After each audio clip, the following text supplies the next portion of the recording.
Hello friends, সবাই কেমন আছেন? আমি সকাল থেকে অনেকবার আমি আমার মেয়েকে ডাকলাম, ও কথা শুনছে না, শুনেও শুনছে না, এরকমই বাহানা করছে, চিটিং করছে ও। তো এখন আমি কি করব সেটা আপনারা দেখবেন। আমি আমি কি করব এখন?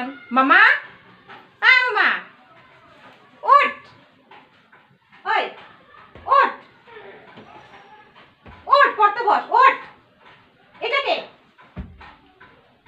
এ ছোট টাইগার নিয়ে ও ঘুমায়। আগে বড় ডলগুলাকে নিয়ে ঘুমাতো, এখন ওকে নিয়ে ঘুমায়। ও ছাড়া ওর ঘুমে ধরে না। আর কি বাহানা করছে, ও পড়তে বসবে না, ও ঘুমাবে। এ বাবা, উঠ উঠ, দাদা উঠ, পড়তে বস, উঠ।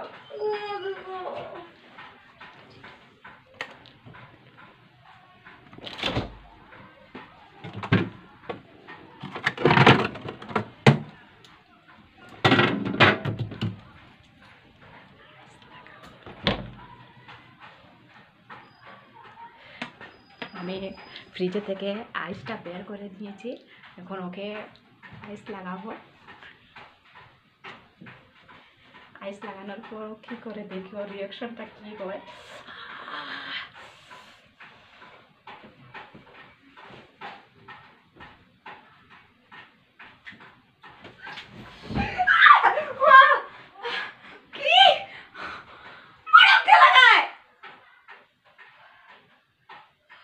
লাগাবো তো, এখানে বাহানা করছো কেন? আরে উল্টে ব্যথা দিয়েছো। এখন ধরে ডাকছি।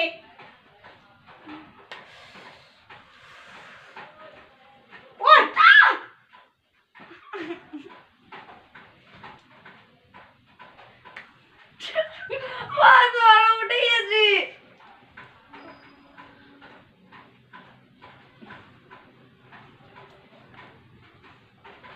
চোখে লাগে, চোখে লাগে।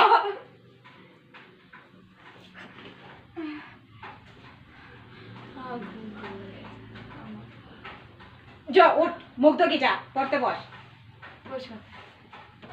পড়তে না বসলে বরফের টুকরা পুরা চোখে লাগাবো।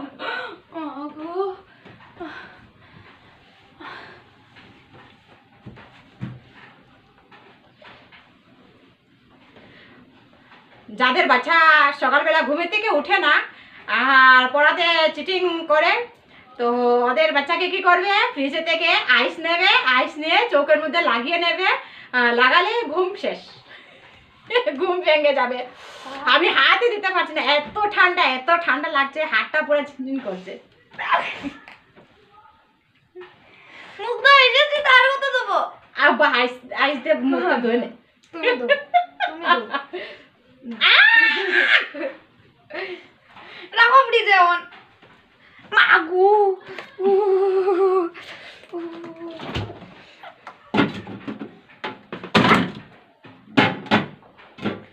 ঠান্ডা।